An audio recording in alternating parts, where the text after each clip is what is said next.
አዲስ አበባ እየተገነቡ ያሉ ህንጻዎች ብዙ ሰው አዲስ አበባ እየተለወጠች ነው፣ እየተለማች ነው፣ እየለማች ነው፣ ዳንኪራው፣ ጭፈራው ሌላ ነገር ነው፣ አዲስ አበባ አድጋለች ነው የሚለው። ጥሩ ህንጻ መገንባቱ የሚጠላ ሰው የለም። ከደረጃ በታች የሆነ ህንጻ መተካቱ የሚጠላ ሰው የለም። ነገር ግን አሁን ከተገነቡት ህንጻዎች ውስጥ 1/3 እንኳን ፋብሪካ ቢሆኑ ኖሮ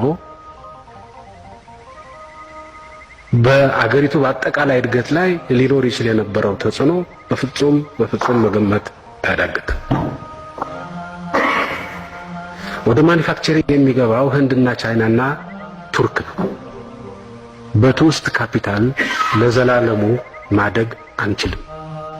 ማሟያ ነው የሚሆነው የውጭ ካፒታል። የራሳችንን ጥረት ከተካ አገር አይኖርንም። ማሟያ ከሆነ ይደግፋል፣ ቀዳዳውን መሸፈን ይችላል። ነገር ግን ምሰሶ የራሳችን መሆን አለበት። በራሳችን ምሰሶ ያልቆመ ኢኮኖሚ ከጥቂት ጊዜ በኋላ አገር የሌለን ባይተዋሮች ነው የምንሆነው።